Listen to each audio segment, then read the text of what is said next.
I'm Sam from Cultaholic, and this is Graded for Friday Night SmackDown, where I take a look at the show segment by segment and award each little bit of grade from A+ to F. SmackDown's sort of been hitting its stride recently, hasn't it? It's just been getting slightly better and slightly better every week. Last week was fantastic, so this week has a tough act to follow. How does it stack up?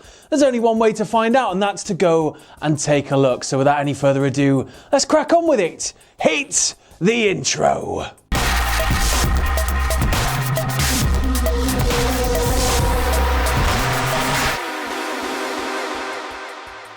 So we kick things off this week with the dirt sheet, and Miz and Morrison welcome us to the show. They crack a poo joke, and then they make mention of the fact that Miz convinced WWE higher-ups to move Mandy Rose over to Raw. He tries to justify this behaviour by saying, you know what, Mandy was a distraction for Otis, and really this is going to be better for Otis in the long run if she's not around to distract him. And also, he'll get over it. And from what I've heard, over at Raw, she already has. And then boom, of course, Otis's music hits. Out he comes. So he hits the ring, he wipes both of them out, and then as Miz is trying to escape, Tucker pops up. I think he hops the barrier, grabs him, makes sure he can't go anywhere, throws him back into the ring.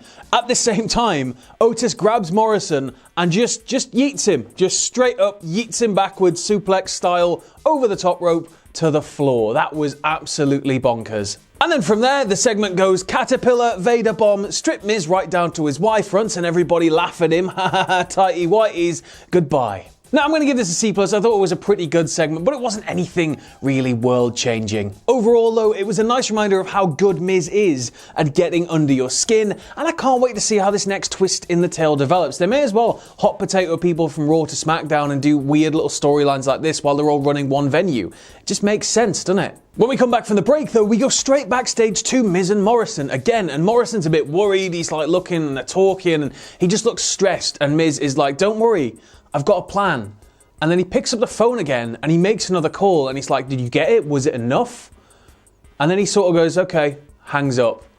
And he's got a little plan bubbling away. We don't know what it is. Obviously, he got rid of Mandy last week, so what's he up to now? The pesky little devil. Also, who's he calling that can just do this? So, like, he's called somebody that was able to get Mandy over to Raw, and now he's calling somebody for something else. Is it one person? Is it one person at the company that he's got, like, corrupted? I don't know. We'll find out. And then it's time to go into our first match of the night, which is Gran Metalik with Lucha House Party, well, the rest of Lucha House Party on the outside, versus Cesaro with Nakamura on the outside. So right off the bat, I should probably just address the fact that Lucha House Party have an opening promo. They have these quite a lot. The little making their entrance, starts in a box, fills the screen, that type of thing. And recently, Kalisto has been pushing Lindsay further and further away. But right now they know Gran Metalik's wrestling tonight, and they're both like, no, well, I know, we're going to do this, and we're going to do that. And they've both got game plans, and there's a little bit of a disagreement between them. It's a bit tense. When we get started, however, Cesaro charges right out the corner. Gran Metalik just rolls him up. Nearly has the three straight off the bat. But then Lucha House Party, man, they're on the outside and they just can't get along. So, like, Metalik's in there trying to wrestle and they're like, do this, no, do this, no, do this, no, go there, no, watch out for this. And he's getting distracted. So when they're shouting on at him, he's trying to obviously listen to what they're saying, but it's all conflicting. Cesaro is then able to capitalize. And this sort of becomes a gentle theme of the match. Anytime Gran Metalik gets going, he starts getting this conflicting help, and then he gets distracted, and then Cesaro is able to just take him straight back down. And then it's as Metalik is being worked over by Cesaro that things start to get heated between Kalisto and Lindsay. It gets to the point where they're in each other's faces, then they're shoving each other, then the referee's just like, boys, however, just get to the back, and he ejects them. Metalik hits a huge dive heading into the break, but when we come back from the break, there's really not a lot left to report. There's a little more back and forth, and then he goes for a moonsault. Cesaro gets his feet up, Metalik meets the feet, eats a neutralizer, and gets put away for the pin. I'm going to give this one a B-. It was a nice little story being told here in the match, even if the focus of the match itself was more on the continued falling apart of Lucha House Party. Cesaro was just there to, help them get ejected and further this massive argument that they're all having. That being said, he and Metalik have great chemistry together, and they're always able to tell a nice little physical story, no matter the length of the match. We've seen these guys face off in smaller segments, we've seen them face off in longer matches like this. Each time they're able to sort of gently blow it out the water. It's hardly the brightest of feuds, is it? But at least it's giving us some in-ring gold. We then go to Jey Uso backstage, and he's asked about last week, and he's like, you know what? I spoke to Heyman, and Heyman told me that last week was just a massive miscommunication. He's looking forward to the main event tonight, which is going to be a Samoan street fight between him and Roman and Sheamus and Corbin. He seems a bit chipper, but you can sort of tell he's a little bit in denial. We then go to a Matt Riddle vignette, like just a pre-taped sort of piece-to-camera style promo with some nice graphics over it and everything. He just annoyingly says the word bro a lot. Not really much else to report. And then we go to a moment of bliss, and Alexa says, you know what, I'm out here on my own this week. Usually Nikki would be next to me, but after what happened last week, I feel that I need to talk to her about it. So please welcome my guest, Nikki Cross. So Alexa seems just a little bit snidey here, but she asks Nikki, essentially, what's your plan going into this match against Bayley? Because you haven't won against her since 2019. Nikki, of course, takes a little bit of offense to this, but she says this time is actually quite different because there's not going to be any Sasha Banks on the outside to interfere or help Bayley cheat to win. Nikki pretty much here as well stares into Alexa's eyes as she hammers home the fact that Bayley betrayed her best friend, and she keeps saying best friend, and Alexa's just like, yeah, and it's just, ooh. Either way, Nikki promises that she will win the title at Clash of Champions. And then she's like, look, Alexa, no, we need to talk. Like, is everything okay with you? Like, everything that happened last week, do you remember you hit me with a sister Abigail? Like, what the hell? And Alexa's like, finally that sheen comes off, that sort of like cocky exterior where she asked her in the opening of this segment. And she's more human again. And she's more like, well, I can't quite describe it. There's just this uncontrollable change. And just as she's about to start talking about it, out comes Lacey Evans. Lacey then proceeds to run them both down until Nikki attacks her, and their matchup is up next. This gets a C+. Now, it didn't really go as far into everything as I thought it was going to go to. I'm not exactly asking for a full reveal of the whole story and the meaning behind all of the stuff and everything. I just thought we'd get a little bit more than this, you know? It set up the next match pretty seamlessly for sure, which is great, but Lacey did feel just a little bit forced here. I would have maybe just preferred a normal moment of bliss with just a defined ending. So next up we go to Lacey Evans versus Nikki Cross. Alexa Bliss is on commentary, and as soon as the bell goes, Lacey peels out of the ring, and in her bag, she pulls it out on the ring step. She's got this like industrial-sized bottle of hand sanitizer, and she's just cleaning her hands off before she wrestles. Second she's back in the ring though, Nikki just starts taking it straight to her. Cole, however, on commentary just keeps mentioning that Alexa is having this change happen. There's a change, Alexa, isn't there? What's this change, Alexa? Alexa's undergoing a change, and he just keeps saying it. It's not long before Lacey is able to get the upper hand either. She targets Nikki's ribs and she just tries to grind her down. We've seen this before from these two where, like, Nikki is so wild and out of control, Lacey really has to try and apply herself to tearing apart bits of her body. And this is what happens here. She's got to take away the legs, take away the arms. She's targeting the ribs, but there's this horrible, she's just trying to, like, feet on the shoulder, just trying to separate the arm. It's not even like an arm bar. She's just yanking at the arm like it's going to rip out of the socket. That was really cool. And it's not just a one and done either, because throughout the match, she'll go back to that arm. At one point, she's just punching it, just straight up, like over the top of it, just punching it straight into the mat. And then Lacey's downfall comes when she goes out of the ring to get more hand sanitizer, except she brings the whole bottle in this time and just squirts it into Nikki's eyes. Just horrible alcohol gel right into the eyes. That must suck. I mean, of course, it's probably just water, but imagine that getting in your eyes. Oh. This, though, seems to be the driving factor to give Nikki, you know, that push to Hulk right up. She ends up hitting her with a DDT and then a draping neck breaker off the rope. Like, it was just great. It looked brutal, and she picks up the win. However, while she's pinning Lacey, she's just staring a hole into Alexa. She peels out, and then Lacey, being a sore loser, starts running her mouth at ringside, and she's running her mouth at Alexa Bliss, and she's like, oh, what, are you gonna go get the Fiend? And then Alexa says nothing.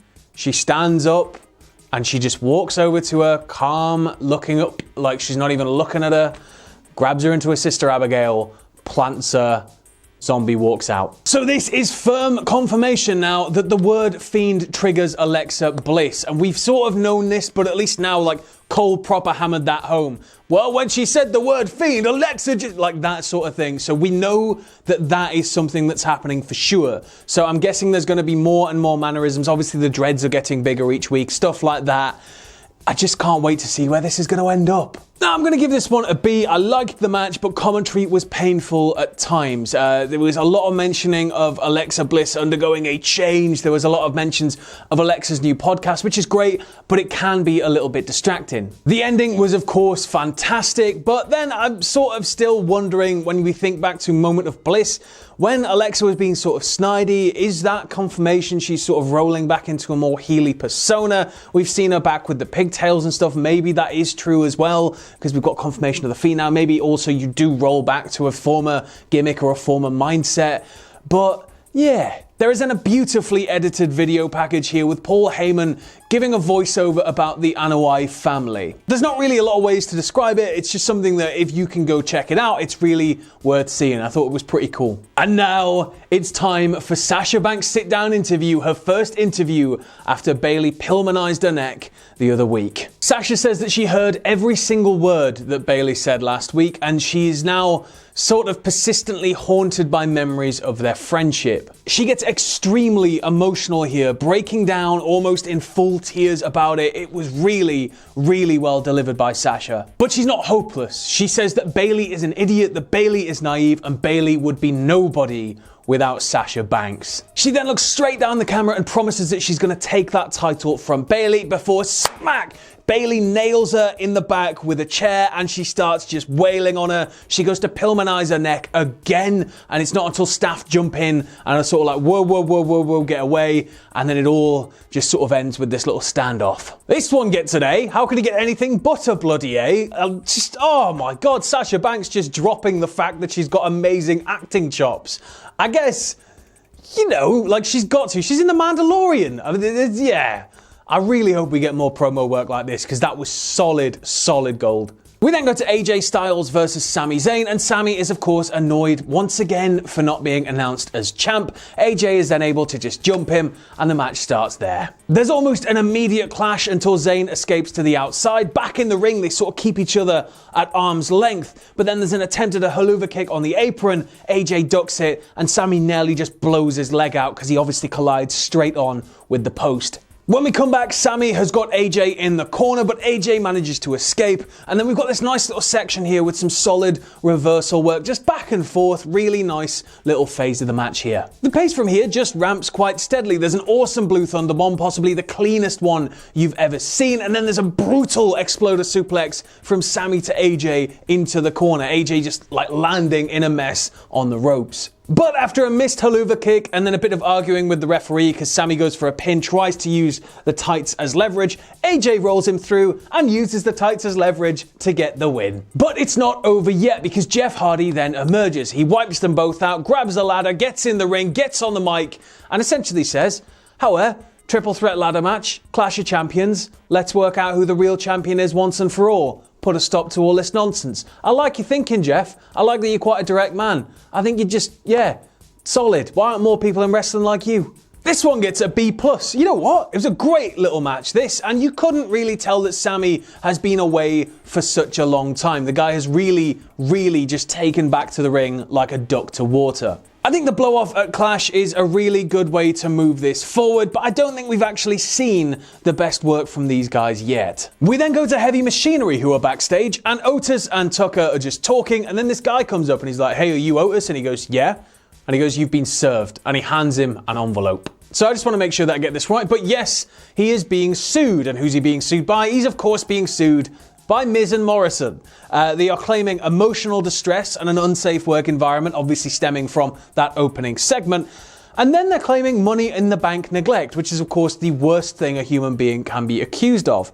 They want him to give up the case, I think by next week, or they're going to sue him. It's all getting a bit ridiculous, this, but at the same time, I just can't stop looking. It's like a beautiful slow motion car crash.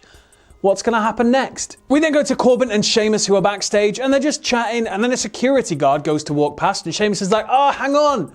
You're the dude from when I beat up Big E. You went and got him. Like, thanks, man. Yeah. And the security guard's like, yeah, there's a problem with your car. And of course, Sheamus heads through to go check on his car, because who wouldn't be worried about their car, even though they actually set up this exact same trap?